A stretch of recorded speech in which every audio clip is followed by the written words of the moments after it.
This is genesisarms, and these are some breaching considerations with the Gen 12.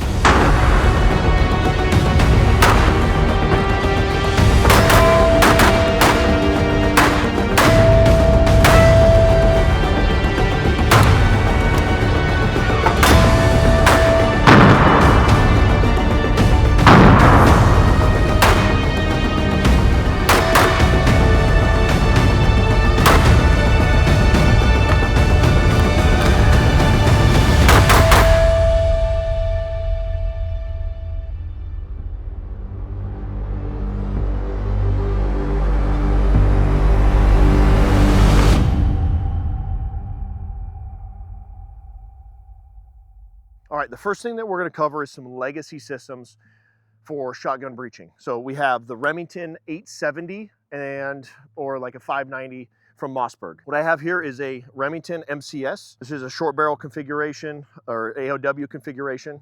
This is traditionally carried as a secondary system, either in a weapons catch or on a magnet. And you have a primary system that you run and use as your primary weapon system. And this is transitioned to as a tool against a door. Once you get to the door for breaching, you're going to transition to the shotgun. What are some limitations to this?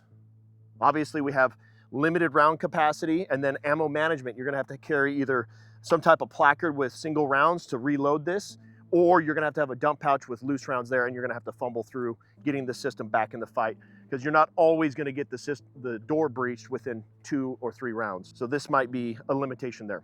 Very good for its time. One of the things that people started to do is go from the AOW system or the short compact systems, and there's some people pushing the idea of running a larger system, such as an 18-inch barreled, regular stocked shotgun.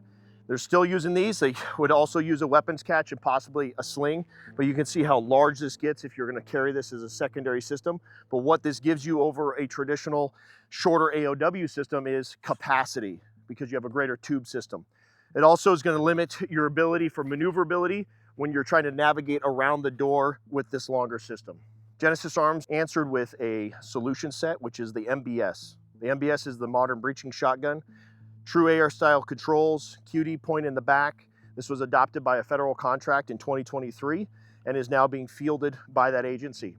It is a 7-inch barrel. We removed the front Picatinny so we can actually manipulate around the front end of this more comfortably as you navigate around a door system.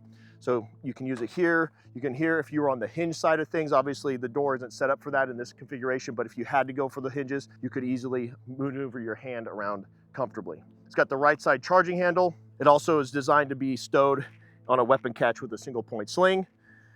And you'd be transitioning between a primary system and the shotgun when you needed the tool. Those are the original TTPs and kind of how the shotgun breaching is done or employed. Let's ask the question though, why? Why was it done that way, or why is it still being done that way? My personal belief is that it is because the systems that were available for the end user made those tactics, training, and procedures the priority. So limited magazine capacity because it's tube fed. You can't run a primary shotgun. You have to transition back either to your secondary or a primary system. So what does the Gen 12 give us as a solution set for breaching? So let's talk about the PDS. The PDS has a 4-inch buffer tube system with a PDW style stock. This is a 5-inch barrel outfitted with the Huck's Venom 12K.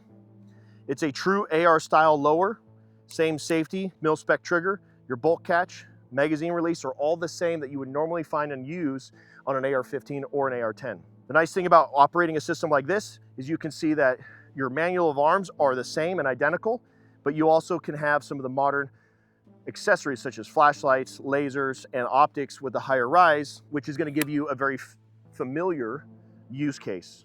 This system is more compact from front to back. It only measures about 25 inches when the stock is collapsed, but now we have capacity. So whether it's a 5-round magazine or you're going to go for a reload and load up 10. The great advantage of this is when you go to reload your ammo, you're not thumbing 1 round at a time. You'll be reloading in that motion and time, either 5, 10, or 15 rounds, depending on your use case or what magazine you go to retrieve. All right, I don't want to get bogged down on the semantics of the intricacies of breaching. Myself, I was part of a SWAT team for 7 years or so. I was in law enforcement for 9. I got some experience in this, but this video isn't about the exact tactics involving how to breach a door properly.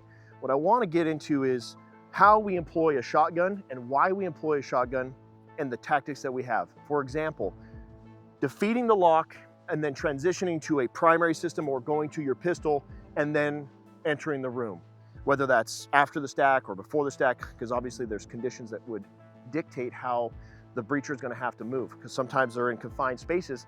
That might be what they have to do. Additionally, if they defeat this door and they can't move out of the way, there might be a bad guy inside that room that they got to deal with, and having either an empty shotgun or only one round with no optic, no shouldering, is going to limit their ability for survivability. In this drill, what we're going to talk about is defeating the wood. Obviously, we would clear from the threshold, and inside there's going to be steel. They can't be engaged from outside the room, so we got to go in. What is the best weapon of lethality to protect you and your friends and your family and your loved ones? GEN1. There we go.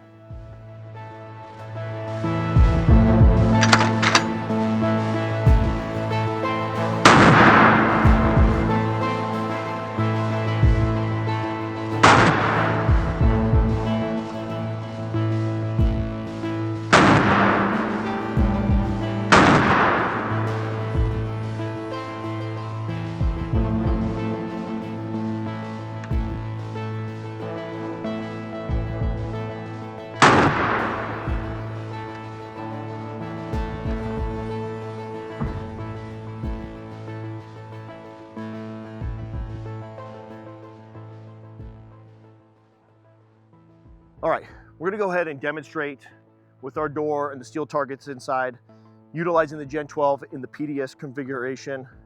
We're gonna go ahead and use this as a dedicated system, not something where we're gonna transition away from it, either ditch that and draw a secondary, finish the breach and allow my stack to flow, or enter with this. That'd be a bad situation if you had to do it with a pistol. Normally you draw a rifle, but in this case we can ditch the rifle, we can use a dedicated system, the 12 gauge as my primary entry tool and breaching tool all in one. Normally, once you accomplish a breach, you're gonna wanna do a threshold assessment and preferably clear with a threshold assessment. So if you can engage the targets inside the room, you can identify threats, you'd wanna do that from outside the room. In this case, what we're gonna do is we're gonna say we don't have that opportunity. We accomplish a threshold clearing, but we don't see any threats and we have to engage inside. What I want you to pay attention to is one, time between targets and the engagement times. And I want you to answer this question as we go through this demonstration. How many rounds of 12 gauge does it take to stop a lethal threat? We'll get back to that.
All right, let's get back to that question.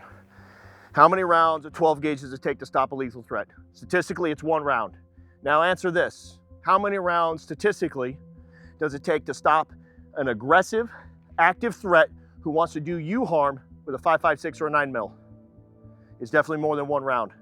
So on entry or clearing a room, the potential of handling multiple threats with minimized split times between those targets, you just got the advantage on entry. Additionally, if you got buddies coming in behind you, that's even a better situation. All right, let's talk ammo management and capacity. Obviously, having 10 rounds on the gun, or if I had my drum and I had 15 rounds, the weapon system has capacity, but management is also just as critical. As you can see, I'm running an onward research. This is just their standard onward research chesty. Gen12 has the same footprint as a .308 magazine. So whether you're running a chest rig or a soft pouch on your belt, if it's a .308 compatible pouch, it should work with our Gen12. Additionally, we do have our own Kydex holsters as well for the magazines. But let's talk about like for example, a traditional slug changeover and what that might look like with the Gen 12. So first things first, I got bird shot in here. I'm gonna fire a couple rounds. I'll do a tack reload and get in some slugs. Okay.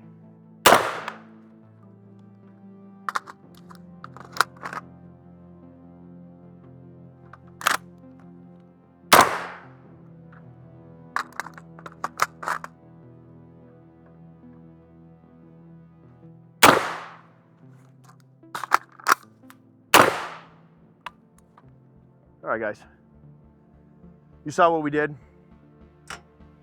Biggest takeaway I want you all to take while you're sitting there is that the Gen 12 allows you to have a singular platform, reducing the weight, the number of weapons you may have to carry, and giving you the ultimate shotgun as the ultimate personal defense tool for the right job. You have the versatility of 12 gauge, multitudes of ammo to choose from. Our gun promises and delivers performance in all those ammunitions. The widest range of performance based on whether it's breaching ammo, bird shot, buckshot, slugs. Our gun doesn't care, it's gonna shoot it all. And honestly, there's never been a modern shotgun like this. This one can be outfitted with full night vision equipment, accessories, suppressors, 15 round capacity, and it's the most compact in the market. It gives the end user or homeowner the option of being able to have a compact system for personal defense, or as a professional user, to have the best tool for the job. GenesisArms, check us out. Hey, rather than me telling you to like, subscribe, and comment, watch this full auto video and still do those things.